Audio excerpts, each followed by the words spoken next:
Welcome to Saroca Speaks, coaching minds and elevating careers. We're so happy to have you here. We hope that you enjoy this episode and that it supports you to put your potential in motion.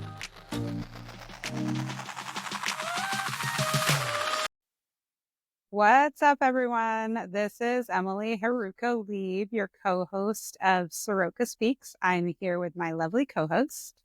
It's Claire. And today in our episode, we have a special guest with us. And it's going to be a little bit of a unique, sort of playful time that we have together, a chance for you all to get to know us a little bit more, and a chance for us to put our special guest to work, if you will. So our guest of the day is ChatGPT. And what Claire and I have decided to do is, with some prompts, we're going to be asking each other 10 rapid fire questions each, some a little bit deeper, some thought provoking, some not so much. We do not know the questions that we are going to ask each other with the help of our friend ChatGPT.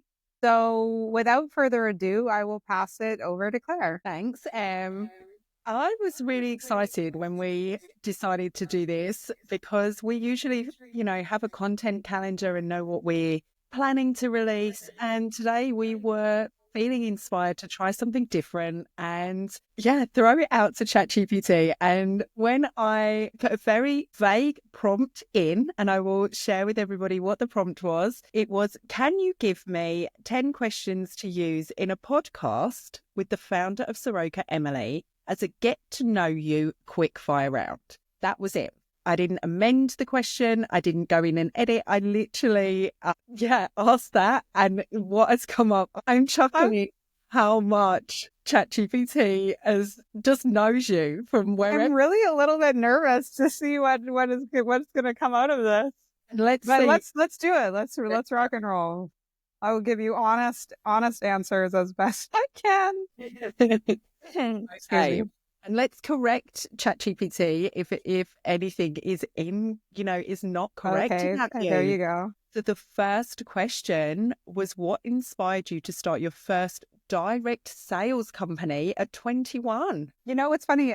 After I wrote that in my bio, I realized I was actually 19 when it happened. It was when I left I was 21. That was a long time ago for those of you that are curious. Okay, so what happened was I actually became a part of this. This is supposed to be rapid fire. Gosh, essentially I was part of a larger organization that was running a model where you incorporate your own company and you basically deem yourself an arm or a team of direct sales agents. And there was a company that would then farm clients out to you to do direct sales for them. So I had been previously doing door-to-door sales for about, I think, a year or two. Again, or maybe not quite that long. Late teens, early 20s, this whole process was. And I was quite good at direct sales. I mean, going door to door will teach you some serious life skills. I think I can attest a lot of my emotional intelligence today from having knocked on doors literally full time for 3 years in Ontario,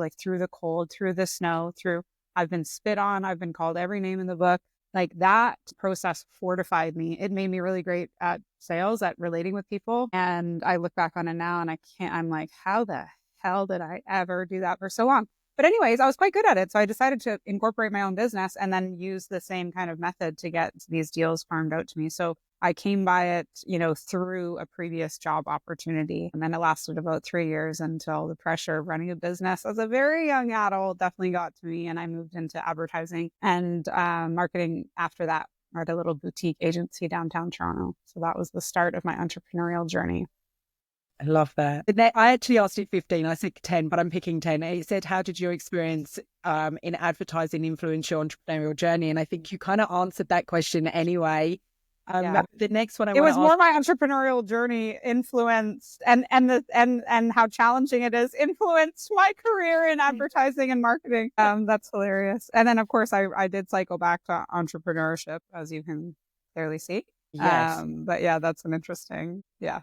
Yeah, so let's move into that. So can you share the story behind founding Saroca in 2023? Sure. I suppose if you want to like be really accurate in this storytelling, it goes back to 2013 when I completed my coach training and started coaching professionally. So that was the start of a new career. I did essentially like the solopreneur journey and one-on-one, a lot of one-on-one coaching, a lot of like women's workshops. And at the time in the beginning, I did a lot of women's empowerment work. And then that evolved more into life and leadership coaching, with all genders. And then in about 9 years into my coaching career, I was recruited to a startup to build out and manage their coaching department. And at the time, I was working with our chief operating officer, and we worked really well together.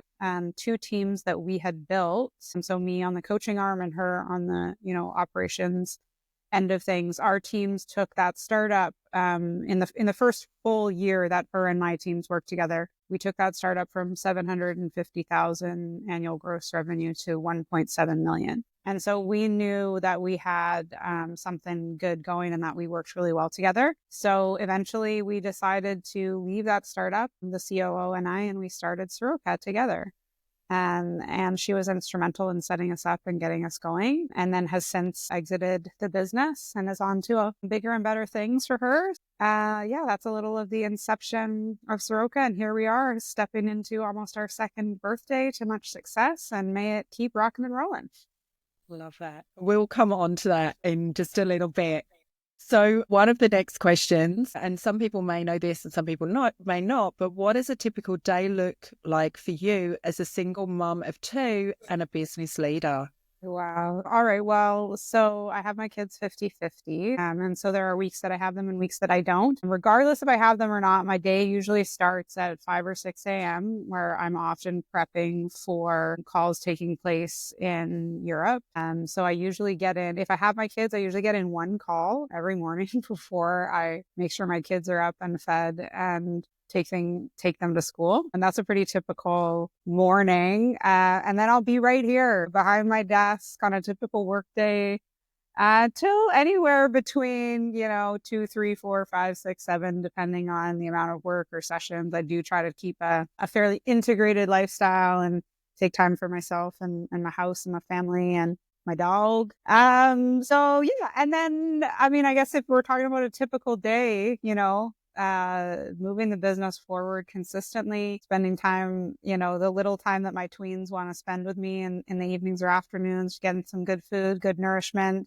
And then it's early to bed around here. So I'm a big bath person. I bath almost every night before bed. That's like my unwind time. And then I try on the weeks that I have my kids, I'm ushering them off to bed as soon as I can because I want to go to sleep. I do not have my kids this week. And last night it was like 8:30 and I was done my bath and I was getting ready to head into bed. And so it's early nights for me around here and early mornings as well. Yeah. Just funny. I never thought I'd be a morning person. I always thought this idea of the 5 a.m. club was ludicrous. And now I might, borderline be a part of it, and I can see the impact and how it supports momentum and does cultivate success. Yeah, it's what's required if you want to run an international virtual business. So. Yeah, absolutely. And I think that lends really nicely to how do you balance the demands of running a company with personal well-being? And I know we just touched on that with your bath time. The school runs, which we know, for me, they're the bane of my life, but because they take so long. Yeah. How do you balance that? Because it is demanding, we are a startup business and we work internationally. So how do you balance that with the well-being? It's the sleep that you mentioned and the bath time. Sure. Yeah. Like the bath, the fine sets me up really well for good sleeps and sleep for sure. I am one of those people where, sure, I can survive on 6, 7 hours, but like I definitely do better in life with, 8, 9, 10, if you will. I have a joke, like I love being horizontal. It's just like, that's my rejuvenation time, and here's the thing. I actually think balance is bullshit because balance implies equal, and there's nothing equal about the amount of time, attention, and energy that I put into the business than I do, say, my laundry, or my domestic responsibilities around my house. don't get me wrong, like I obviously do them and like I'm not a slob or anything, right? But there are like just different times in your life where there are different amounts of energy required or that need to be channeled towards certain things. So the other thought that comes to mind when you ask me that is I think my career is also very much a lifestyle. You know, like my business is very much a lifestyle. And I'm not suggesting that this is like an excuse for overworking or anything. I think it's really important that you have, you know, your boundaries and your downtime. Very rarely work more than like 8, sometimes maybe 9 hours a day, depending on where my sessions are. So I'm not a big slave driver of myself or others, while also making sure that we get shit done and that we move things forward. And again, like we're 2 years in and we're finding our groove. We're finding that balance that works for us, that is human-centered and takes care of ourselves and our team, but also establishes and continues to achieve our business objectives. So yeah, and the things that I like to do recreationally are time in nature. I live in one of the most beautiful parts of the world, Vancouver Island. And so as much as I can, time out in nature is really rejuvenating and grounding. I'm also like a pretty big TV person. Like I love to binge a good show.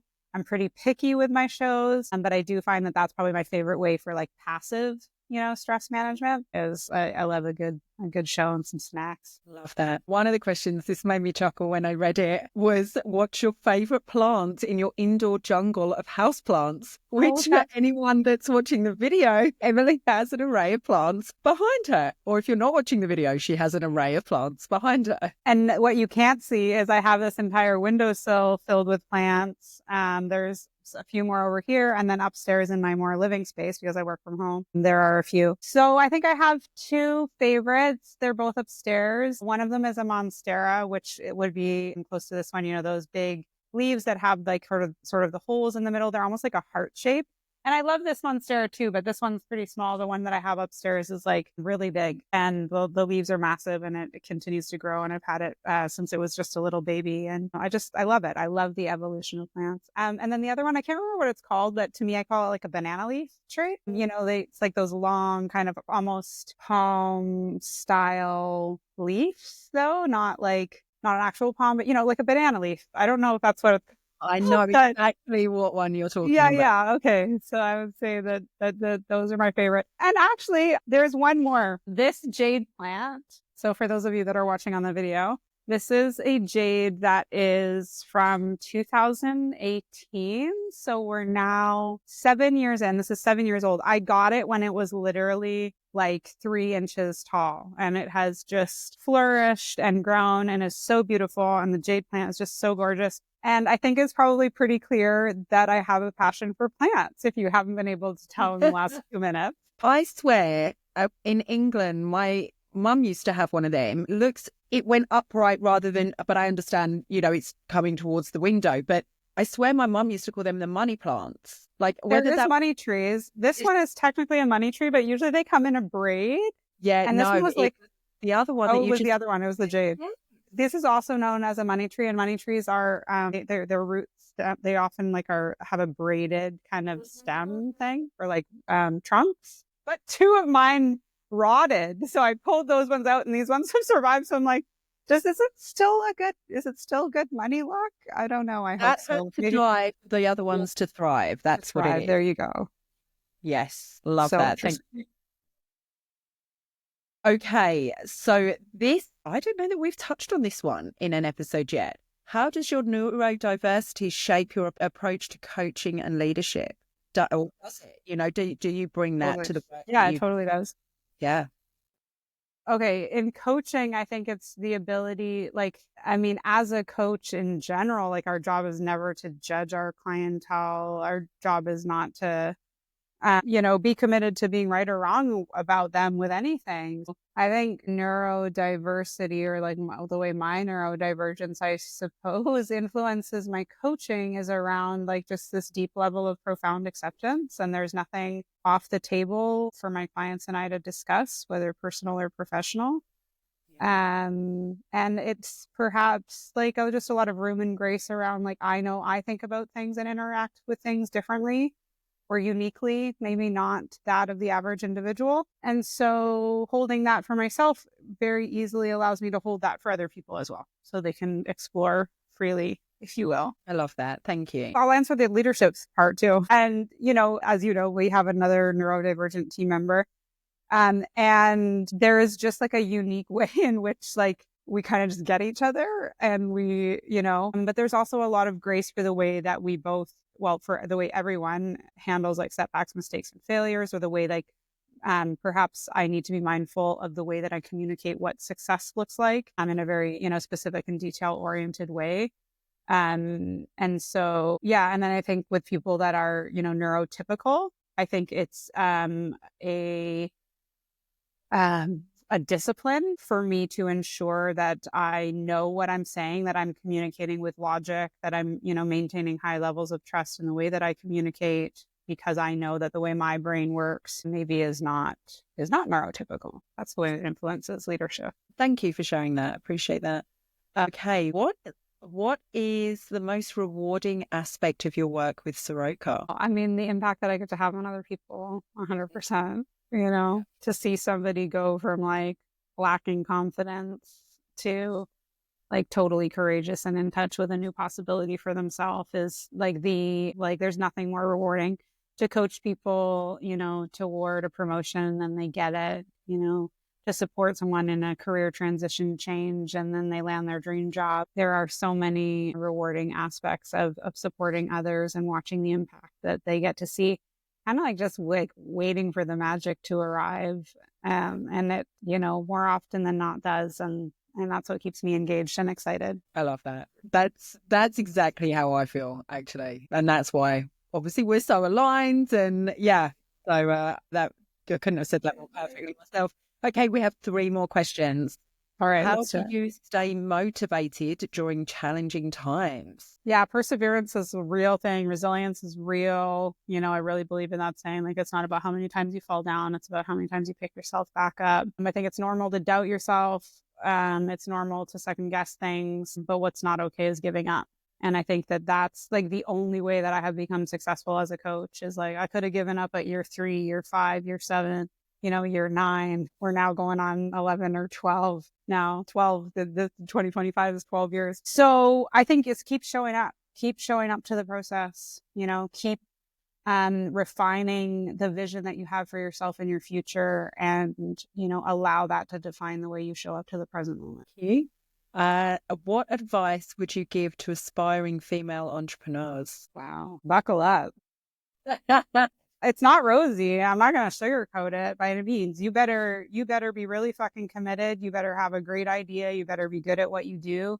You better find people around you that are willing to cheer you on, that also believe in you and believe in yourself. You have to believe in yourself first and foremost. See the value, own the value that you create in whatever it is that you do. But also I would say, honestly, if I was just giving general advice out there in this category, I would say that not everybody is cut out for entrepreneurship. So you need to find out if you've got the skin for that first. And if you feel like you do, or there's some inkling, some intuitive hit, then fucking go for it. Like, what do you have to lose? At the very least, you can just retreat back to your, mediocre life you had before you pursued entrepreneurship. I'm just kidding. I don't know if your life's mediocre, but, but all joking aside, go for it. If it's something you really want, get resourceful, find the support, no regrets. I think that's great advice. And the final question, what is next for you and Saroca in the coming years? It says years, but we can even do I'm even going to go the next year, but if you wanted, the vision for how your life will be and the business will be in a few years, but even if we just focus on the next year. Yeah, I think the next year, we're continuing to refine our strategic partnerships, the contribution that we make at industry events and conferences in the realm of not only participating in panels and, hosting roundtables and such, but also offering interactive workshops and really giving people an experience of what it's like to put some of our leadership tools into practice and receive support in that capacity. I think you can definitely anticipate to see the business grow, in our mid-sized program range, but in also the enterprise program range, even our B2C offerings. I mean, it's just like, I feel like just keep doing more of what we're doing. And the goal is, build a very successful lifestyle business, build a very, very impactful management consulting firm. And maybe that's not everyone's dream, but that's my dream. Live a really good life and make a positive impact and take care of the people around me that are supporting me to bring this dream to fruition and make sure they're taken care of and that they're achieving their dreams. And that's the goal. That's the off the cuff answer. I love that. And for you personally, any goals? Gosh, I mean, coming into, I'll be 43, as you know, in a couple weeks. And I think it's just about maintaining my health and vitality and my fitness and being kind to myself and allowing myself, permission to age and to hopefully do it gracefully, but knowing that it's going to happen, stay in close relationship with my children. They are the two most important people to me in my life. Yeah, I think that's about what I got in store for myself at this point. I love that. As you should. As you should. Well, thank you for our quick fire 10 questions. I don't know how quick it was, but they're not easy. It's not like favorite food. These are not really. Okay, well, and so now here you go, your turn. So we're putting you in the hot seat. I have done the same with our friend ChatGPT over here, where I have asked them to give me the best 10 deep dive questions for podcast co-host Claire Adamo, combining the most thought-provoking questions. Okay, and so here's what it is. There's 10 coming at you. What's a defining moment in your career that shaped how you lead today? Very interesting. I'm going to go back pre-gaming to a woman boss that I had that was treated me so poorly that I thought I'm never, ever going to behave like that in business or as a leader ever again. You've mentioned her in a former podcast. In a previous episode, and she was just the worst manager I think I've ever had. And I've been working since I was 17. And I just thought I am never, ever going to treat people like that in business. And I never have since. So that was a big defining moment for me. Good. Some silver lining out of a negative experience. All right. You've built a career in male-dominated industries. What has that journey taught you about resilience and leadership? Yeah, that's a great question. It was really tough when I first started in a male environment. And actually, prior to gaming, I worked for a home entertainment company, and that was all men, and I was the only woman there. And my ex-partner couldn't handle me being there. So it was not the only reason that it destroyed our relationship, but it was the decline of our relationship because he couldn't handle that situation. But it really taught me a lot. It taught me a lot of resilience coming into gaming, being, one of the first women affiliate managers, and it was, 98% men. It was, you better buckle down, be resilient, be aware of your surroundings, be aware of what's going on and people's intentions. I aligned myself very quickly with some great trusted men that always had my back, no matter, where I was, if I was traveling alone and things like that. So I was very quick to have my wits about me.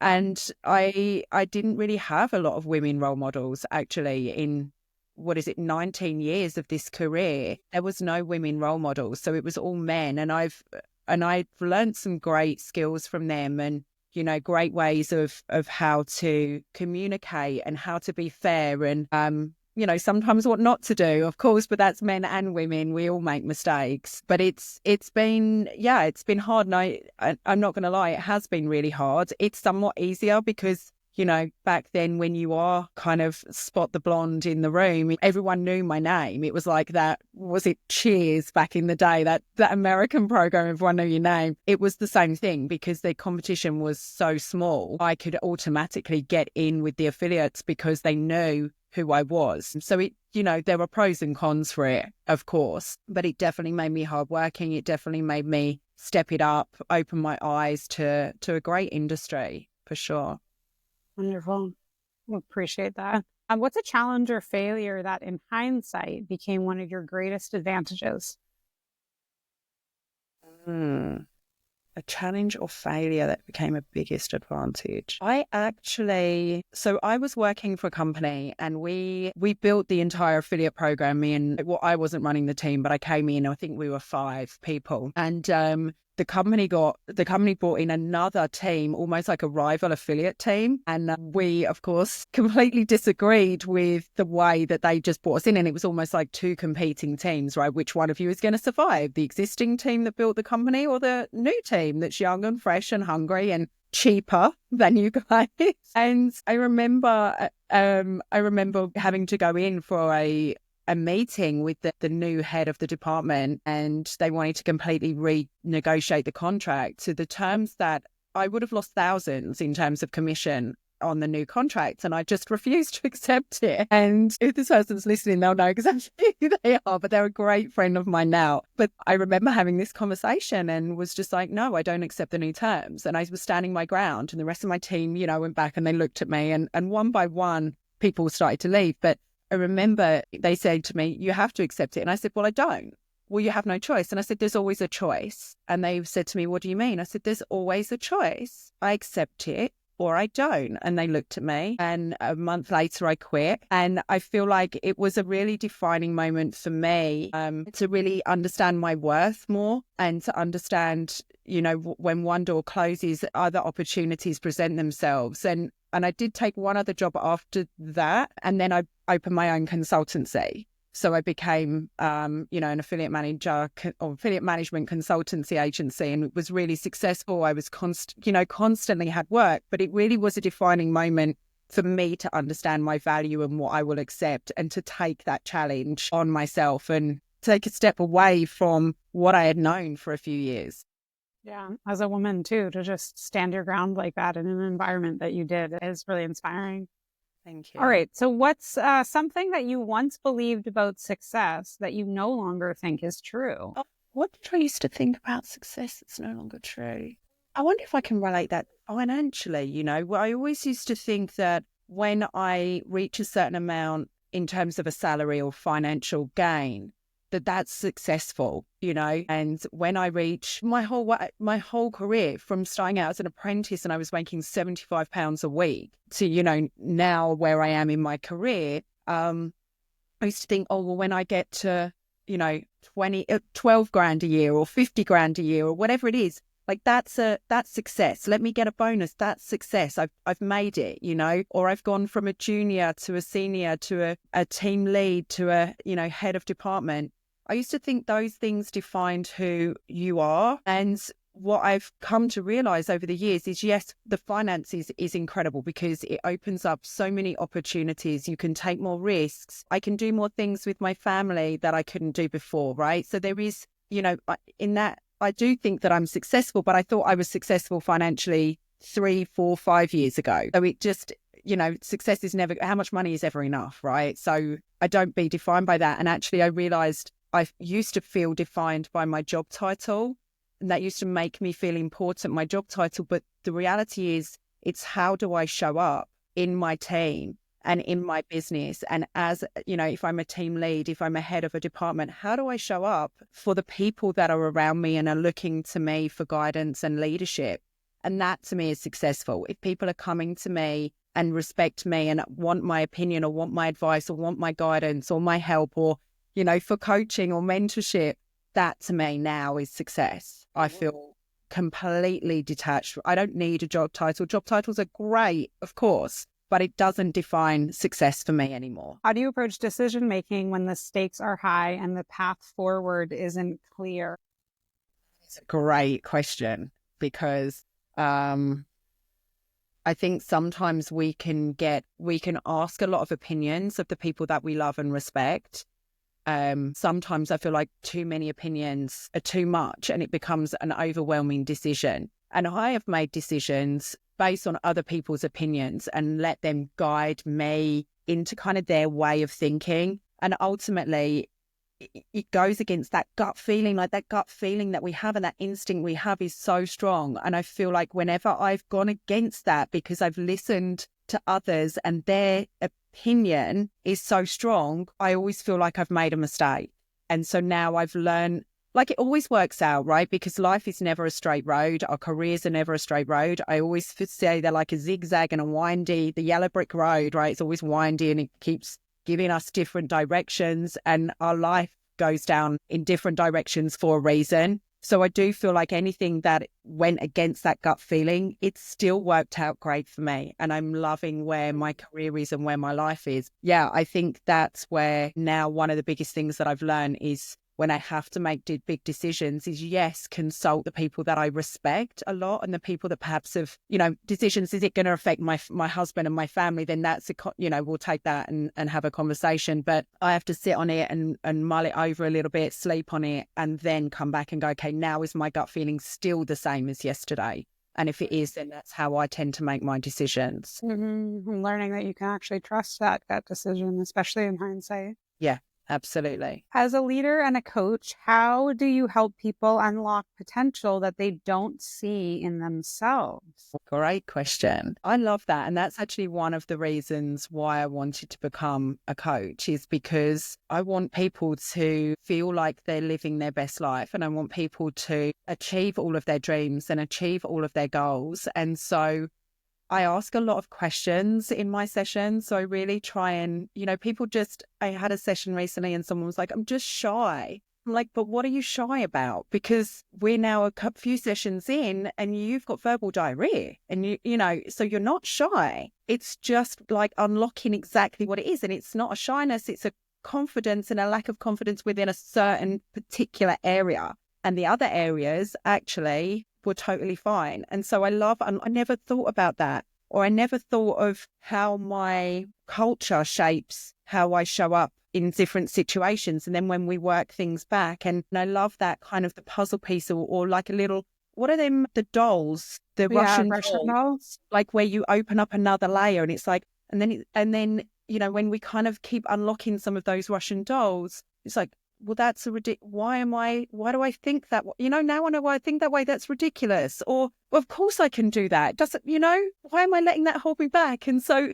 it's those aha moments that really, I've forgotten the question, but it's those aha moments that really got me into wanting to be a coach. And how I show up is really like pushing to the boundaries of, well, why are you like that? Well, what would be possible if you're not like that? What would be possible if I pushed you too far, like you're uncomfortable, but what could you achieve? Why do you hold yourself back? What is possible? Like, so many harder questions. I don't think I answered the question, but you totally did. And how you kind of like help people see a potential that they might not see in themselves. All right. So next is, how do you balance ambition with being present for your blended family and your personal life? That is a great question. It's incredibly hard because I, like you, have 50-50 custody, but work never stops, right? And I am super ambitious and I always want to give my all. I'm trying very hard to balance and block out family time when it's dinner time and I'm working, Pacific hours and things like that. So I'm trying to be very present when I can. But I also have done a lot of work with my kids for them to understand that when I can't be present, they understand why. And then we make things up at the weekend, or, I used to put them on the bus to school, and a lot of days now I'm like, well, I'll drive you because tonight mummy's got loads of meetings and we can't do X, Y, Z. We've got less time together. So we try and balance the time together, and they're really understanding. They've really come to appreciate what I do. Beautiful. I love that so much. It's all because they get to go on fun trips all the time. That's it. All right. And finally, what is the legacy that you hope to leave behind, both personally and professionally? Great question. So personally, I say this all the time, and I just really want my kids to be proud of me, proud of what I've achieved, proud of the life that I've built for them, proud of the places that I have taken them, and, fulfilling their dreams. So I always tell my kids to dream big. And when I ask them, hey, where do you want to go on holiday? They're telling me Brazil, Australia, Canada. I'm like, hey, kids, there's 4 of you now. So, we're a family of 6. Let's rein it in this year and maybe next year we'll do. But they're thinking big. But my legacy with them is that I was really proud of my mum, and my mum gave me so much inspiration that I could be anything that I wanted to be. And then they become the best version of themselves because I keep telling them they can be anything and just keep going for their dreams. And I hope that they then, as they build their family and their life, that they pass that down. So personally, that's massive for me. And then in my career, having been, like I mentioned, 19 years, I just want to show that it is possible being a woman in the industry, and how much is possible when you just keep persevering and you keep pushing the boundaries of what's possible, and you really believe in what you're achieving. You show up being decent and respectful and honest and true to yourself with all the values that, make a great person and make a great leader, that I have, people can look at me and go, I really loved what she did. She navigated being in the industry when it was, 5% women, and then still stood the test of time, to leave something behind for everybody else coming. So that's my hope. I love that. Well, I think the legacy you're cementing in the industry speaks for itself. And I think the one you want for your kids, there's truly no greater legacy. Thank you. Yeah, thank you. Well, we hope that you all enjoyed today's episode and getting to know us a little bit more and getting at least good entertainment. We wish you nothing but the best. Thanks for being here, and we will see you next time on Saroca Speaks. Till next time. Bye.